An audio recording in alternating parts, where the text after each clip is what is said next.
A bigger world, higher stakes, and an unexpected spin on Lara Croft's character make Shadow of the Tomb Raider the most ambitious in the modern trilogy.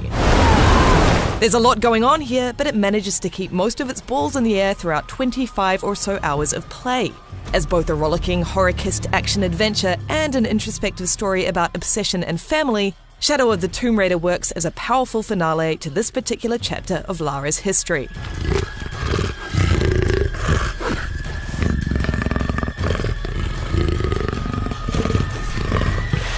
Shadow of the Tomb Raider tells a great story that continues the series' tradition of high-concept, Indiana Jones-style mumbo-jumbo, with moments of big, fun, blockbuster-style scripted action.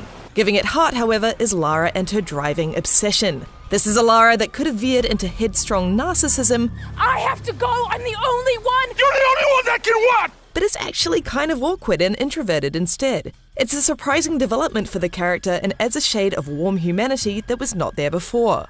Sometimes I feel like I have to keep going, and if I don't, then I'll just let everyone down. Shadow of the Tomb Raider also skillfully hits all the emotional moments needed to satisfyingly wrap up Lara's quest that began in 2013. Her obsession is put into question, but we're also reminded of the reasons behind it. It helps that Lara's voice actress, Camilla Luddington, treads the tightrope between the vulnerable and the ridiculous with such ease. He'll use the box and a knife to remake the world! And she's well supported by series veteran Earl Balin as Jonah. We have to trust each other. Still standing after centuries of earthquakes and storms. Tomb raiding is the primary focus here, thankfully, so story missions feature fewer firefights than the past two games and more lonely traversal.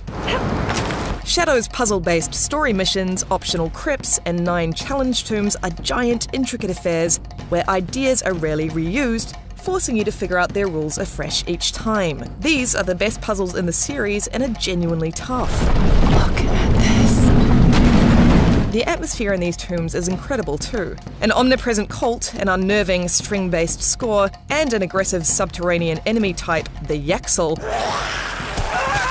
mean Shadow of the Tomb Raider frequently feels like a horror game. It makes for wonderfully tense exploration. Lara has a more diverse set of movement options than ever before. Her rappel, in particular, allows for level design that's gratifyingly vertical. These environments will test you in a different way than previous titles.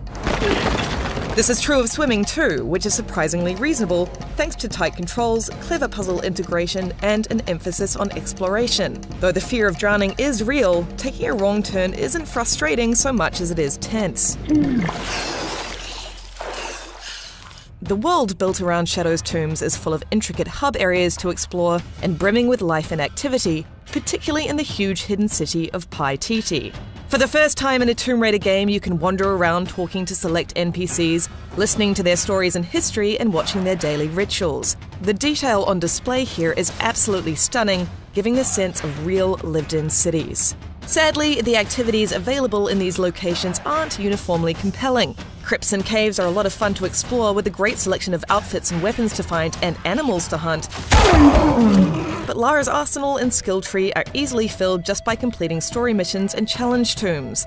Lara is so innately capable that there's a lack of incentive to go off script, and it's not entirely clear how effective a particular weapon will be either. Shadow of the Tomb Raider offers a greater helping of multi-part side quests than previous games, and while they offer a more complex look at the world's inhabitants and how Lara interacts with them, they're not particularly inspired. Fetch quests and clear the area tasks fall short of the imagination found in the challenge tombs, which are also optional but far more enjoyable.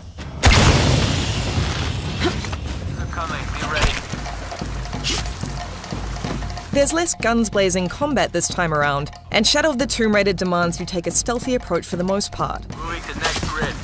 Lara can be felled in a handful of hits, so battlegrounds are all about optimizing your tactics to do things quietly.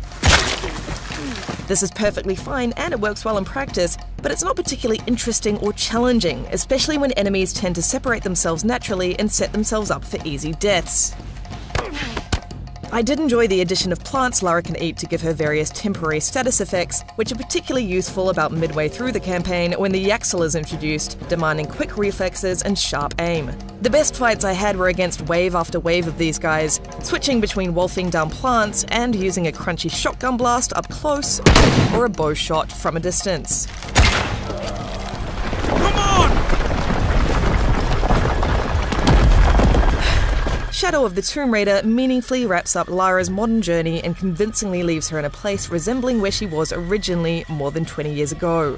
I would have liked a little more incentive to explore the beautiful world Eidos Montreal has created, but I'd much rather have too much content than too little, and Shadow is stuffed to the brim with ideas and devilishly challenging puzzles.